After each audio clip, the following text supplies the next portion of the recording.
Normalmente é uma apresentação instrumental.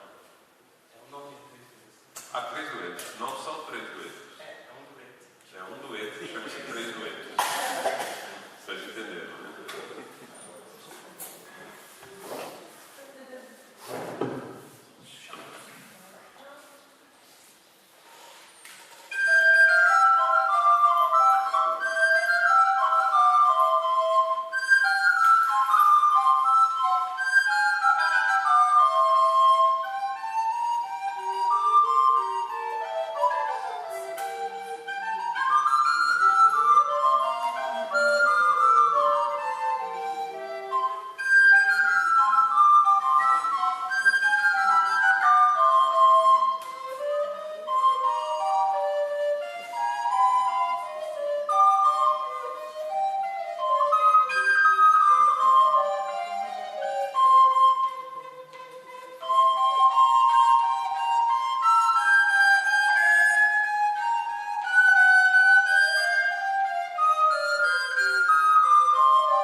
já foi, ele está formado agora. Mas eles, obviamente, têm interesses em comum, que estão mostrando aqui para nós de forma muito especial. E essa última canção do programa de hoje é uma música cuja letra todo mundo conhece, com certeza, chama-se Oração de São Francisco, mas eu fui procurar quem era o autor e achei uma curiosidade que eu fui checar no site dos franciscanos, franciscanos.org.br, que eles confirmam a informação que a gente encontra facilmente na internet, de que essa música, ou essa letra, ou essa oração, não foi escrita por São Francisco. Ela apareceu pela primeira vez numa publicação obscura no norte da França, em Bordeaux, que para os espíritas é conhecida também, porque é um lugar que Kardec cita algumas vezes, visitou, e que apareceu nessa publicação em plena guerra, 1915, Primeira Guerra Mundial. Depois ela foi publicada em Roma, numa folhinha, e de um lado tinha a oração, do outro lado tinha a imagem de São Francisco. Então ela virou a oração de São Francisco, que para nós é a oração de São Francisco, belíssima, e que depois foi musicada, e essa música que nós vamos ouvir agora foi composta por um jesuíta paraguaio chamado Casimiro Abdon Irala Arguello. É a melodia que nós vamos ouvir agora com a oração conhecida como oração de São Francisco. E o Serginho me pede para dizer a vocês, se vocês conhecerem a música, cantem juntos. Tem uma hora que ele vai dizer, todo mundo. Pode chegar bastante. Vamos ver.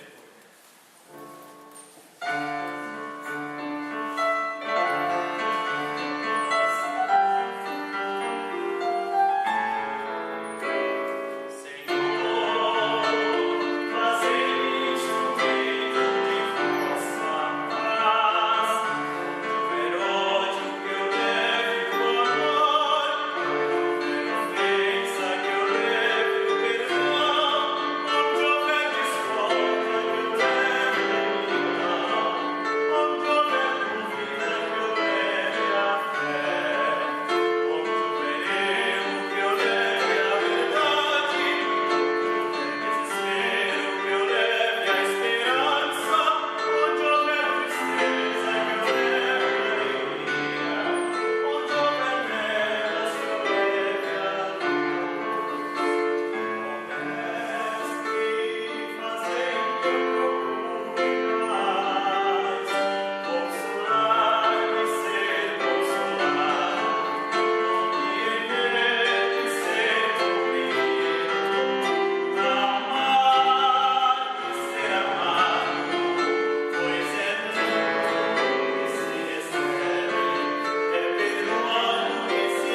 tocar Greensleeves outra vez.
Bom dia a todos e a todas.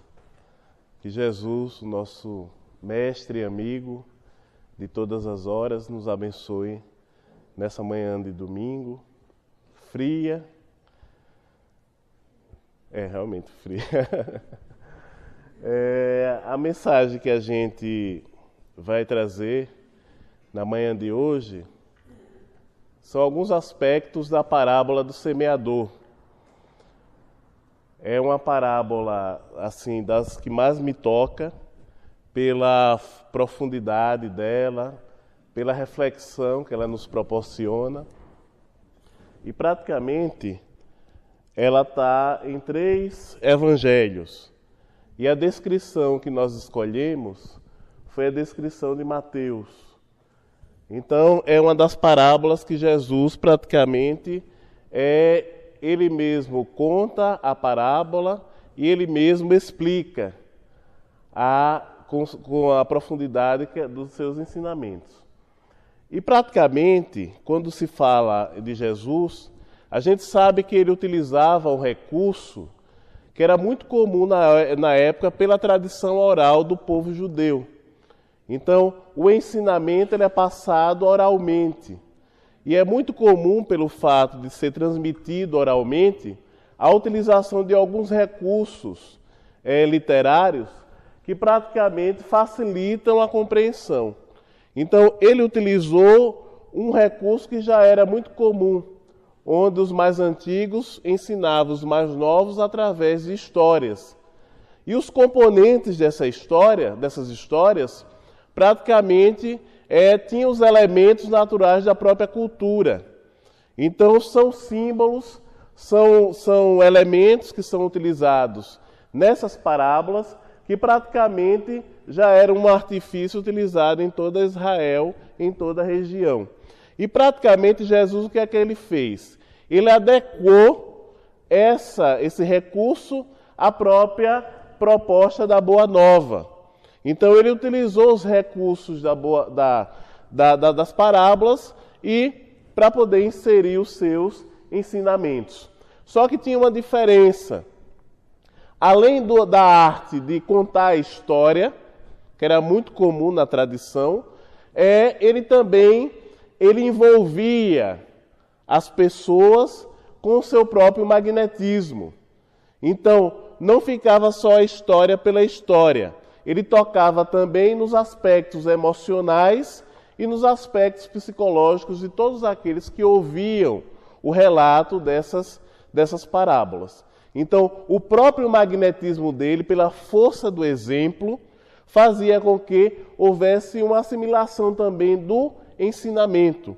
É aquilo que, geralmente, na educação de pais para filhos, a gente percebe, onde o exemplo, muitas vezes, ensina mais do que simplesmente as palavras.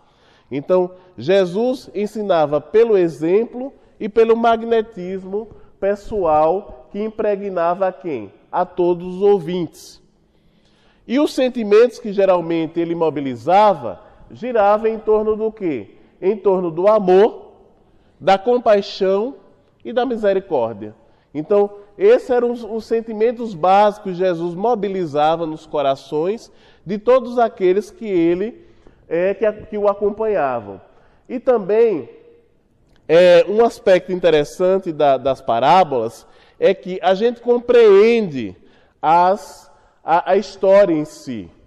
Mas quanto mais a gente vai se desenvolvendo em termos evolutivos, mais a gente vai compreendendo aspectos que transcendem a nossa limitação naquele momento. Isso quer dizer o quê?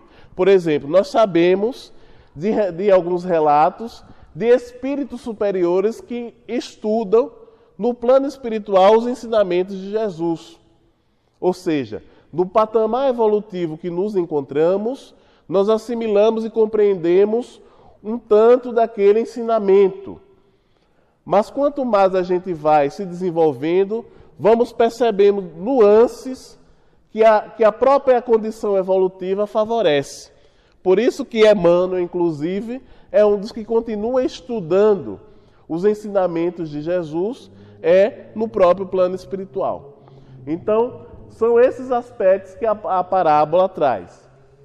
E praticamente a parábola diz o seguinte, aqui eu trouxe a narração para a gente ver alguns aspectos, tem muito mais, né? Eu só destaquei alguns aspectos para a gente refletir. Naquele dia, saindo Jesus de casa, estava sentado junto ao mar. E muitas turbas reuniram-se perto dele, de modo que entrou no barco para se assentar. E toda a turba permanecera de pé na praia. E ele lhes falou muitas coisas em parábolas, dizendo: Eis que o semeador saiu a semear. E ao semear, uma parte caiu à beira do caminho. e vieram as aves e as comeram. Outra parte caiu sobre o solo pedregoso, onde não havia muita terra, e brotou imediatamente por não haver profundidade de terra. Raiando o sol, foi crestada, e por não ter raiz, ressecou-se. Outra parte caiu sobre espinheiros. Os espinheiros subiram e a sufocaram. Outra parte caiu sobre terra boa e dava fruto, uma 100, outra 60 e outra 30. Quem tem ouvidos, ouça. Então essa é a descrição da parábola do semeador. E depois Jesus vai explicar o que representa cada uma dessas condições, né? E a gente pensou alguns aspectos dessa reflexão. E Allan Kardec, no Evangelho segundo o Espiritismo, não passou despercebido, né, com relação de analisar também, de aprofundar a parábola do semeador. Kardec diz o seguinte: a parábola do semeador exprime perfeitamente os matizes existentes na maneira de serem utilizados os ensinos do Evangelho. Então, há um leque de possibilidades em função das nossas particularidades, em função das nossas aquisições pessoais, do alcance intelectual, do alcance espiritual, emocional de cada um. Então, cada um tem a capacidade de aprender os ensinos da vida a respeito da espiritualidade, independente das questões de crença religiosa, cada um vai aprender, vai assimilar de acordo com as suas próprias possibilidades. Então, Allan Kardec diz que a parábola, praticamente, reforçando aquilo que Jesus coloca, praticamente a respeito dos matizes de como o ensinamento do Evangelho é apreendido e é assimilado por todos nós. Então, ao mesmo tempo, fica um questionamento, levanta um questionamento em nossas vidas. De que maneira os ensinamentos espirituais, os ensinamentos presentes no Evangelho, eles estão repercutindo em nossa alma? De que maneira nós estamos aprendendo e colocando em ação esses ensinamentos? E aí ele relata algumas condições, várias condições do aproveitamento a respeito desses ensinos. E isso pode ser compreendido de uma maneira integral, ou seja, pessoas que se comportam como cada uma dessas condições, ou mesmo períodos da vida da gente. Então vai ter momento na vida da gente que praticamente a gente vai se comportar como aquela semente que cai à beira do caminho e as aves vêm e levam a semente. Vai ter momentos na vida da gente que praticamente nos comportamos como solos endurecidos, ou solos cheios de espinhos, ou solos onde o ensinamento vem, nós albergamos o ensinamento, nós acolhemos esse ensinamento e com ele há todo um desenvolvimento, toda uma mobilização interna no sentido de tornar esse ensinamento algo efetivo na nossa vida, algo real, ou seja, a produção de frutos. Então, às vezes nos demoramos encarnações e encarnações em cada uma dessas situações, ou praticamente numa mesma encarnação conseguimos passar por essas várias condições. E interessante que a parábola ela se inicia da seguinte forma: naquele dia, saindo Jesus de casa. Isso implica no quê? Ou seja, um hábito comum que todos nós temos, que é sair de casa.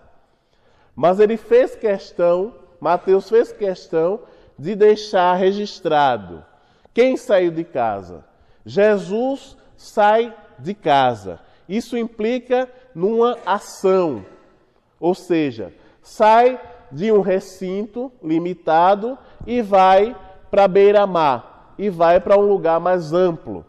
Isso a gente pode entender, também compreender, que significa o sair de um limite e ir para um campo mais amplo na vida. Sair de uma forma de pensar e de sentir muito limitada e irmos para um outro nível de pensar e de sentir mais ampliado, mais amplificado. E com isso revela a incansável dinâmica da forma dele agir. Jesus saía, Jesus ia até as pessoas, Jesus andava, ou seja, ele favorecia o contato social, ele valorizava as pessoas, não importa a condição social, nem a condição moral que fosse, ele ia, ele saía. Então, a saída do nosso casulo mental. Por quê? Muitas vezes costumamos permanecer recolhidos numa forma de pensar, recolhidos numa forma de sentir, recolhidos numa forma de entender a vida, a nossa própria existência. E quanto tempo dura isso? Isso pode durar séculos. Então, temos aí quantos séculos? Quando será que ocorreu o nosso primeiro contato com o ensinamento de Jesus? De lá para cá, quanto tempo transcorreu? E qual o efeito dessa mensagem em nosso íntimo? Porque até então estávamos mergulhados numa outra cultura, num outro culto, que seria o quê? Por séculos, no culto do egocentrismo, que faz parte da lei de evolução, como instinto de preservação. Então, o animal, o homem pré-histórico, desenvolve e amplia a preocupação consigo mesmo e a preocupação com os seus. Então, o culto, o desenvolvimento do egoísmo e do orgulho fazem parte da nossa história evolutiva como instrumento, como elementos de autopreservação e de construção da própria identidade. Só que chega um momento em que esses elementos se tornam o quê? Um obstáculo. Então nós temos séculos ou até milênios onde o culto do egocentrismo foi o mais incentivado e desenvolvido e de onde necessitamos afastar-nos sob novos fundamentos. Ou seja, o sair do casulo mental implica necessariamente em ampliarmos a nossa capacidade de compreensão e de sentir e de apreensão da nossa espiritualidade. Então, precisamos cultivar os legítimos valores da vida. Então, do culto do egocentrismo ao desenvolvimento dos legítimos valores da vida vai um espaço-tempo emocional e espiritual que estamos inseridos nesse processo. Então não é fácil sairmos desse culto ainda, onde os nossos interesses pessoais, onde a nossa forma de pensar, de sentir, é o que prevalece. Isso está muito arraigado dentro da gente. E o ensinamento de Jesus faz com que a gente perceba que, além da gente mesmo, existe o outro.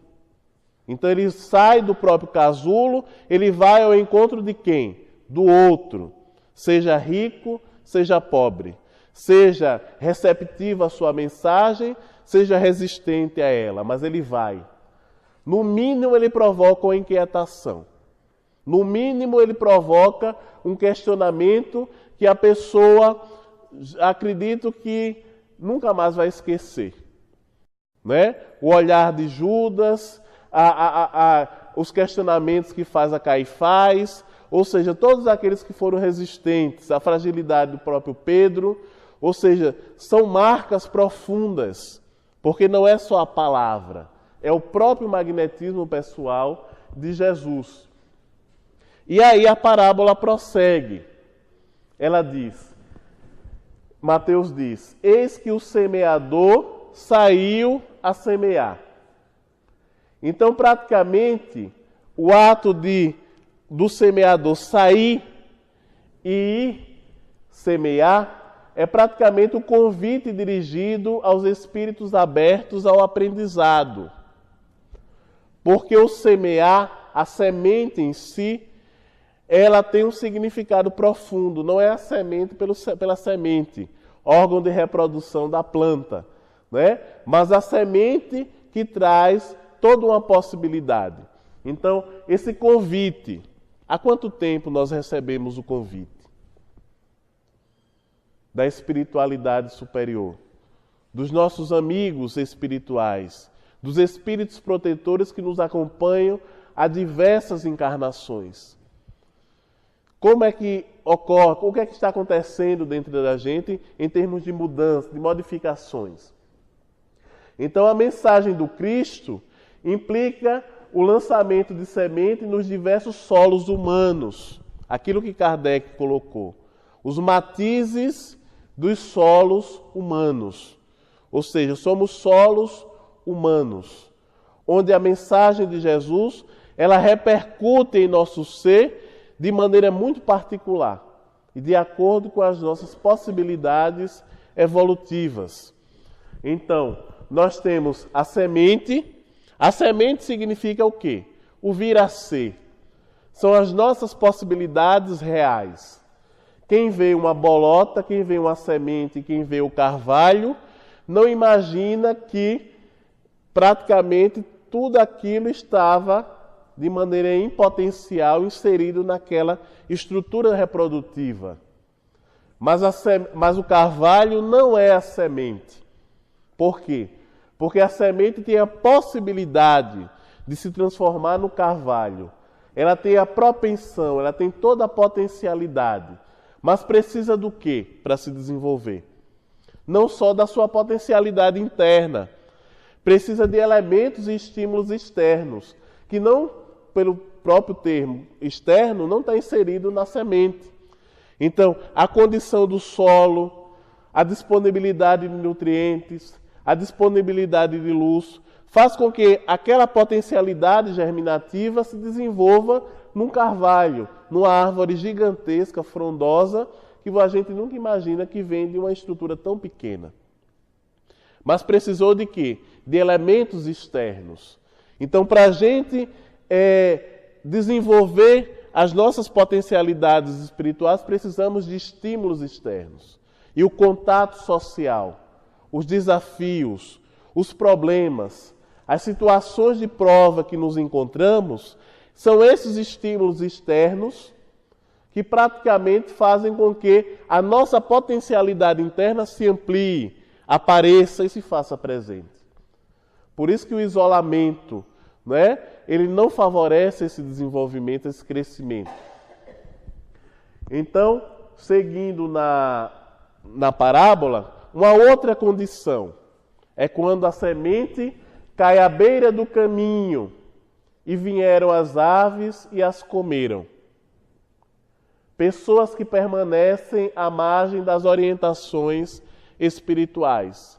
A semente, a potencialidade, a capacidade cai no chão, ou seja, é colocada à margem e praticamente por falta de cuidado, o que é que acontece? Vem o passarinho, torna ela uma preciosidade alimentar, se nutre e leva. E com isso nós temos o quê?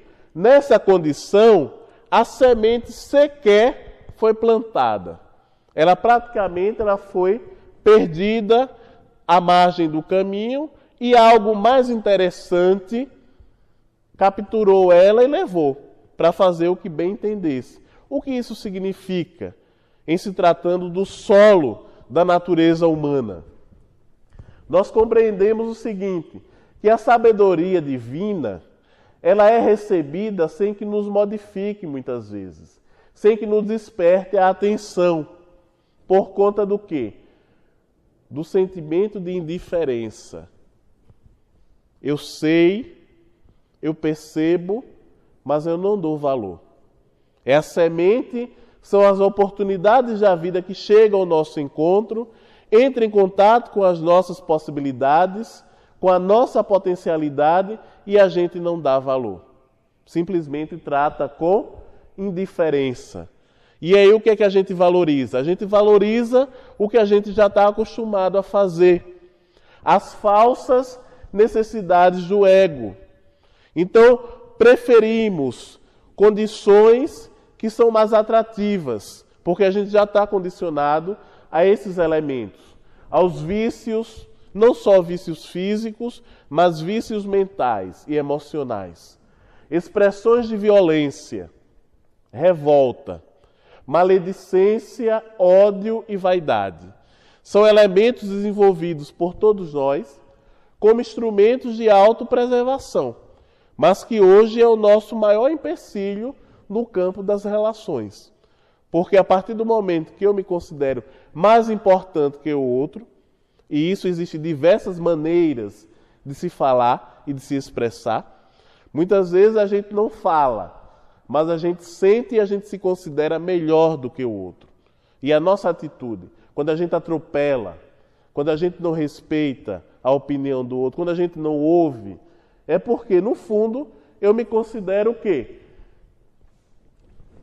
Num patamar superior. E eu não dou oportunidade ao outro. Então, com isso, nós temos o segundo solo. O que representa o segundo solo? A semente caiu sobre solo pedregoso. O que será que isso representa em nossas vidas? Acredito que a imagem consegue transmitir um pouco.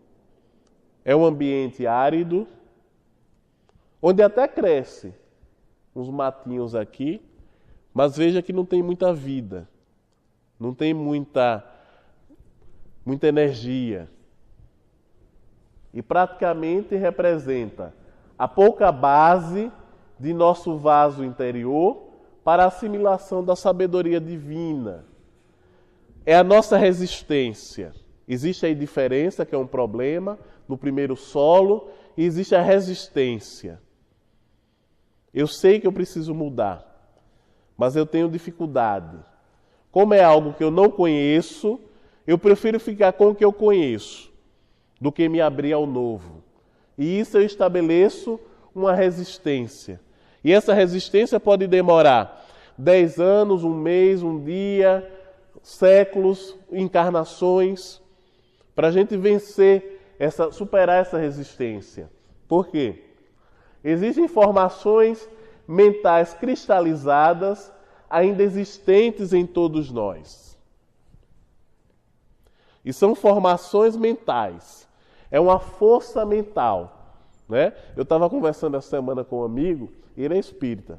E ele é interessante porque ele é espírita, mas a forma de pensar dele é muito tradicional das religiões antigas.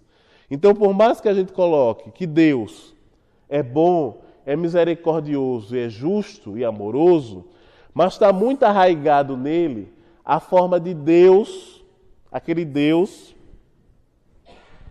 linha dura, que não perdoa. Se erra, não é? Então ele é interessante que isso reflete na forma dele de ser, de sentar, de interagir com o outro, porque ele é rígido, ele é duro na forma de pensar. E aí ele não abre, não cede, não é? Não, se eu fiz algo errado, ele diz, eu tenho que ser punido. Eu digo, rapaz, não é assim também não. Né? Já basta a cultura de culpa que a gente já traz, você ainda quer reforçar. Não, mas Deus é assim. Se é justiça, diga é justiça, mas é amor também. Né? E a coisa não é matemática, e como ele é nenhum preconceito, né, o pessoal da área de ciências exatas, mas aí parece que já reforça também esses aspectos. E aí eu disse, não, mas ele é misericórdia, ele é oportunidade. É lógico que ele não vai passar a mão, mas ele também não é isso, esse Deus que você está mais próximo do Deus do Antigo Testamento do que o Deus que Jesus nos possibilitou compreender de maneira mais ampla. Mas você vê que é o quê? É uma formação mental cristalizada, que enrijece e ao mesmo tempo se reflete no campo de relação dele. E que acontece conosco também. Se Deus, na concepção dele, não perdoa tão facilmente, Qual é a repercussão dele na vida dele? Disso na vida dele? Ele também dificilmente perdoa. Então, ande na linha com ele. Se você sair fora, você vai receber uma patada e ainda vai passar um tempo sem falar com você. E é da constituição psicológica dele. E, incrivelmente, a família também é assim. Então, tem o reforço da família, do processo educacional, tem as características que ele traz, e aí vem a doutrina espírita que amplia muito, e aí está a luta. Né? Ele prefere ir ainda para alguns cultos religiosos mais duro do que vir assistir uma palestra. Então, esses condicionamentos ou reflexos dominantes da nossa personalidade praticamente é o solo pedregoso, que resiste à mudança. É aquele também que ouve. Eu tenho um outro amigo assim, toda vez que ele sai de uma palestra, sai entusiasmado. Aí sai soltando fogos, que vai mudar, que vai fazer uma atividade social, que vai não sei aonde. É uma empolgação, é o fogo de palha. Né? Aí daqui a pouco, na primeira dificuldade, aí já esfria. Na segunda, aí já chega ali na esquina, já não está com aquele. Por quê? Porque é o ensinamento, é o toque espiritual que sensibiliza, mas não aprofunda. Ou seja, é a nossa condição de vivermos com pressa. A gente vive com pressa. Não sei para onde é que a gente está correndo, mas a gente vive com pressa. Para tudo. Não tem tempo para nada. Não temos tempo para a gente mesmo, para a gente se ouvir, para a gente se sentir, perceber o outro. A gente está com pressa. Atarefado, tem coisa para fazer. Aí desencarna e continua correndo no plano espiritual, com pressa. Não sei mais para onde que a gente vai. Então, Hamed, a respeito desse solo pedregoso, ele diz o seguinte: normalmente não fincamos nossas raízes mentais, emocionais e espirituais o suficiente na realidade espiritual da vida. Dessa forma, em épocas de estiagem na superfície, não temos uma fonte de suprimento que nos alimente e fortaleça, vitalizando nossa intimidade. Passamos a vida inteira como cavalo sem limite na vida, né? E aí não pensamos na morte, não pensamos nas nossas questões espirituais, não pensamos em nada. Aí aparece um problema de saúde. Aí é capaz de imobilizar a gente em todos os sentidos. Aí é promessa do Dr. Bezerra de Menezes, é atividade social para barganhar com a espiritualidade amiga, né? Ou seja, me ajuda aí que eu faço em favor do outro. Então, geralmente não fincamos nossas raízes. Passamos a vida toda sem valorizar esses aspectos. E aí o que é que acontece? Quando chega a época de estiagem, o momento do desafio, da dificuldade, o período da aridez, aí o que é que nos ocorre? Não temos uma fonte de suprimento, porque a gente não cultivou isso no nosso dia a dia. Aí é quando um parente nosso está internado, aí é que a gente vai pensar em Deus, vai orar 3 vezes por dia, vai tomar passe, e a família se reúne. Por conta desse condicionamento, ou seja, não valorizou, só vai valorizar no momento que surge a dificuldade. Então passamos por essas questões. A outra condição, a terceira, é o solo. O solo em relação aos espinhos. Então, praticamente, é um outro tipo de solo. O que é que o espinho faz? O que é que o espinho significa? Imagine uma semente caindo num solo cheio de espinhos. O que é que ocorre? Até cresce um pouco, mas logo é sufocado O espinho é algo que incomoda, que fere, que dói, que tira a nossa atenção pela própria estrutura de dor e de incômodo. Então, praticamente, são os nossos apegos. É aquilo que a gente se apega, que a gente valoriza e que a gente se encontra o quê? Algemado.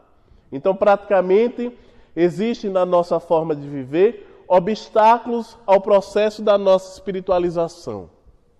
São verdadeiros espinhos que nos aprisionam, no nosso casulo mental.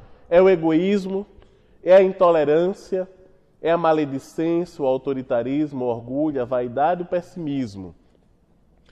Os nossos vícios, más inclinações e imperfeições, praticamente nos sufocam, porque limitam as nossas possibilidades de ação. Por onde a gente passa, deixa o rastro, né? Que fere, que magoa, que incomoda. E com isso, praticamente, Joana de Ângeles diz, toda vez que a pessoa tenta a conscientização íntima, o encontro com o eu profundo, a busca interior, as sensações predominantes das paisagens físicas perturbam-lhe a decisão, impedindo a experiência. Estamos tão habituados a esse ritmo frenético de viver, que quando a gente vai, faça uma experiência em casa, tente se sentar no chão e ficar umas 2 horas em silêncio. Não precisa 2 horas não, 1 hora. Né, Adriano? 1 hora.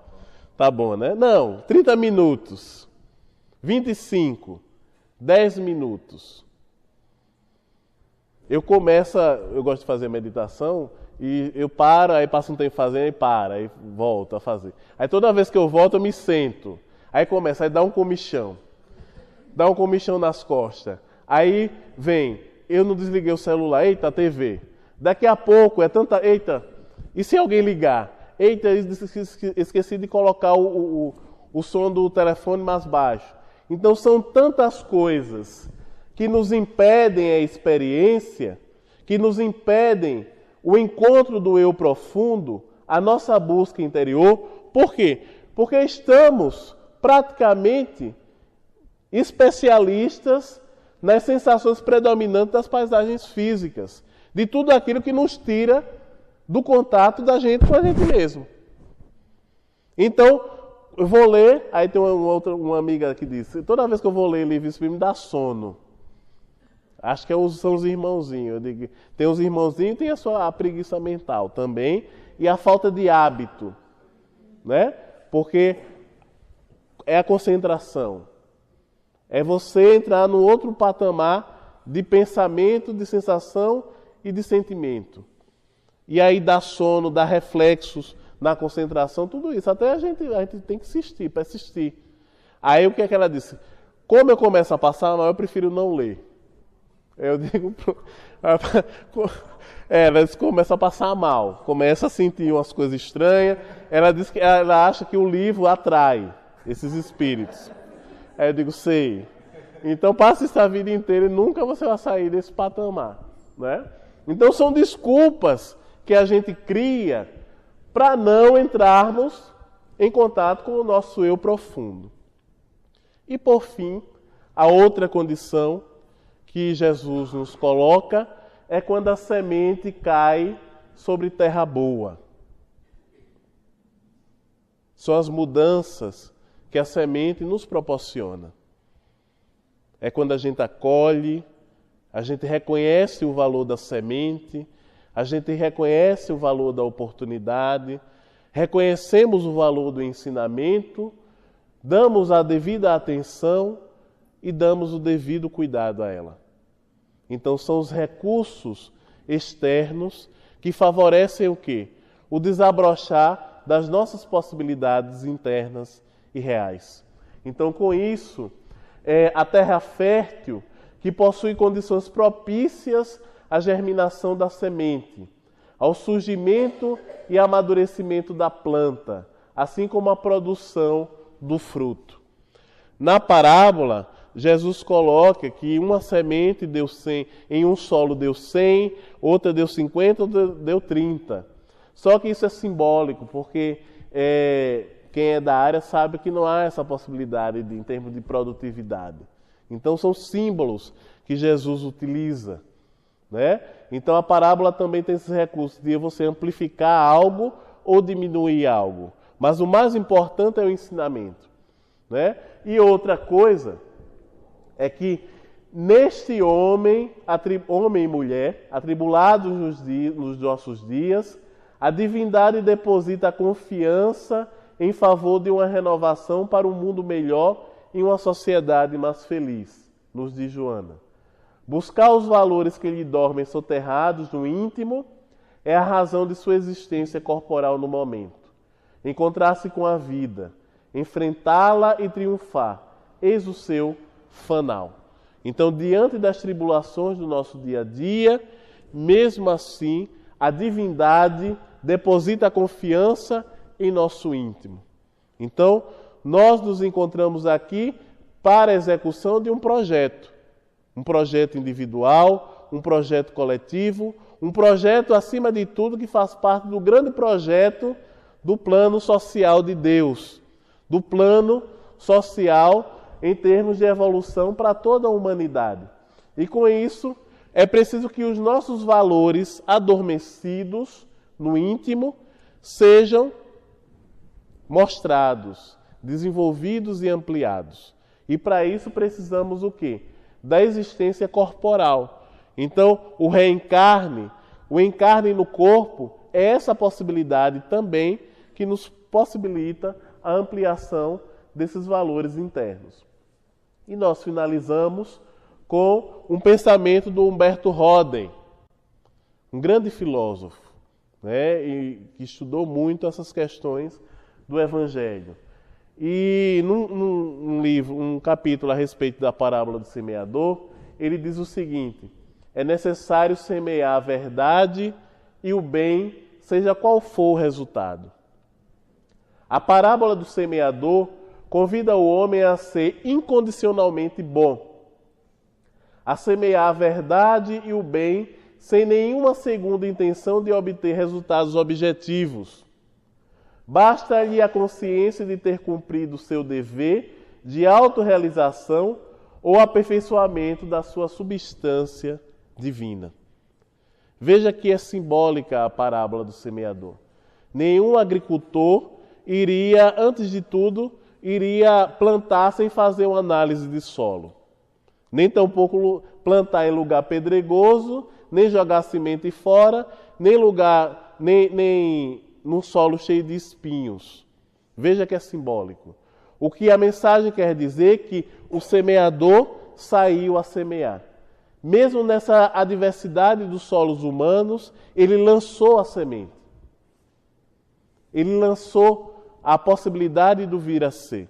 Por isso que ele coloca, é necessário semear a verdade e o bem, seja qual for o resultado. E ele não esperou o resultado a curto prazo. Então a semente do Mestre Jesus foi lançada nos nossos corações há muitos milênios, no mínimo 2 milênios atrás. E como é que está o desenvolvimento? Veja que os resultados estão acontecendo, mas de maneira, não digo muito lenta, mas de acordo com as nossas possibilidades, né? Avaliando, analisando e tudo mais. Então, essa reflexão que gostaríamos de trazer a respeito dessa parábola, né, que nos toca profundamente e que nos traz essa reflexão de que vale a pena vivermos, sentirmos e agirmos no bem. Que Jesus nos abençoe e nos fortaleça. E nos traga o calor também, que eu estou sofrendo.